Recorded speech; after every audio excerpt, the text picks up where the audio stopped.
जय श्री राधे कृष्णा दोस्तों, आज एकादशी का व्रत है। पुराणों के अनुसार एकादशी को हरि दिन और हरिवासर के नाम से भी जाना जाता है। इस व्रत को वैष्णव और गैर वैष्णव दोनों ही समुदायों द्वारा किया जाता है।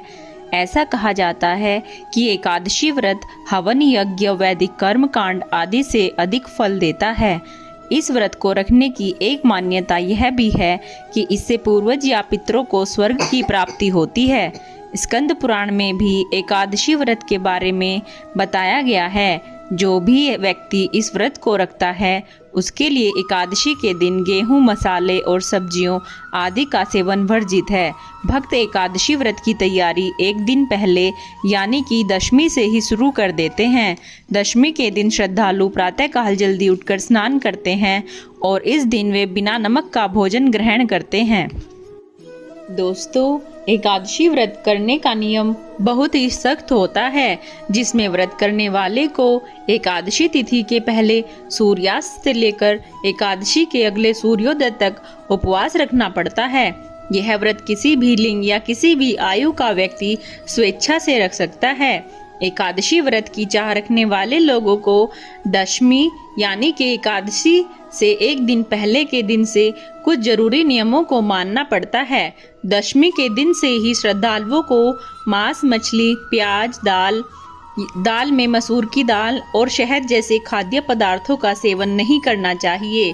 रात के समय भोग विलास से दूर रहते हुए पूर्ण रूप से ब्रह्मचर्य का पालन करना चाहिए। एकादशी के दिन सुबह दांत साफ करने के लिए लकड़ी का दातुन इस्तेमाल ना करें। स्नान आदि करने के बाद आप मंदिर में जाकर गीता का पाठ करें या फिर पंडित जी से गीता का पाठ सुने। सच्चे मन से ओम नमो भगवते वासुदेवाय मंत्र का जाप करें। इनके व्रत का बड़ा महात्म्य है। चैत्र मास की कामदा एकादशी की कथा इस प्रकार है। प्राचीन समय में पुंडरीक नामक एक राजा नागलोक में राज्य करता था। उसका दरबार सदा किन्नरों व गंधर्वों से भरा रहता था। एक बार ललित नामक गंधर्व उसकी सभा में नृत्य गान कर रहा था कि सहसा उसे अपनी पत्नी की याद आई। इससे उसका स्वर, लय एवं ताल बिगड़ने लगे। इस त्रुटि को कर्कट नामक नाग ने जान लिया और यह बात राजा को बता दी। इस पर क्रोधित होकर पुंडरीक नागराज ने ललित को राक्षस होने का श्राप दे दिया। ललित सहस्त्रों वर्ष तक राक्षस योनि में अनेक लोकों में विचरता रहा। उसकी पत्नी भी उसी का अनुसरण करती रही। अपने पति को इस हालत में देखकर वह बड़ा दुखी होती। एक दिन घूमते घूमते ललित की पत्नी ललिता विंध्याचल पर्वत पर रहने वाले ऋषिम्युक ऋषि के पास गई और अपने श्रापित पति के उद्धार का उपाय पूछने लगी। ऋषि को उन पर दया आ गई। उन्होंने चैत्र शुक्ल पक्ष की कामदा एकादशी व्रत करने का आदेश दिया।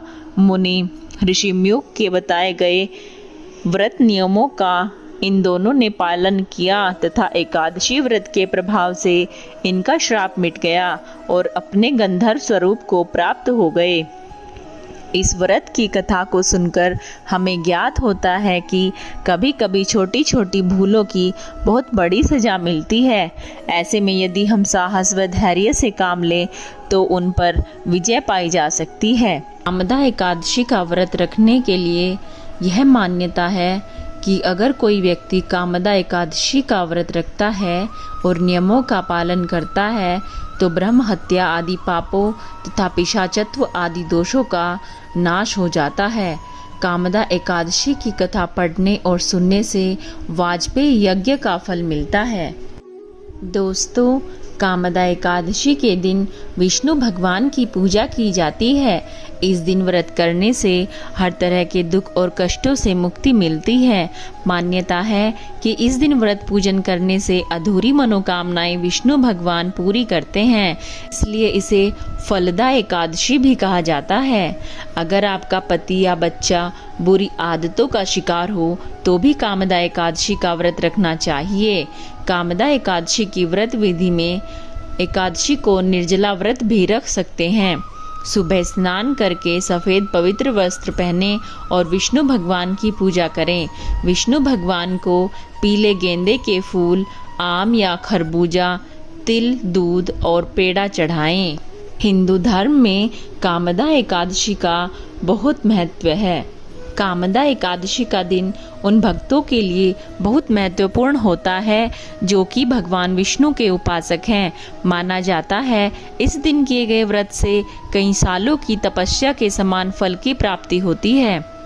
बंधुओं, कामदा एकादशी की कथा पढ़ने और सुनने से व्यक्ति की सभी मनोकामनाएं पूर्ण होती हैं और एकादशी का कोई भी व्रत रखने से मोक्ष की प्राप्ति निश्चित होती है। जय श्री राधे कृष्ण।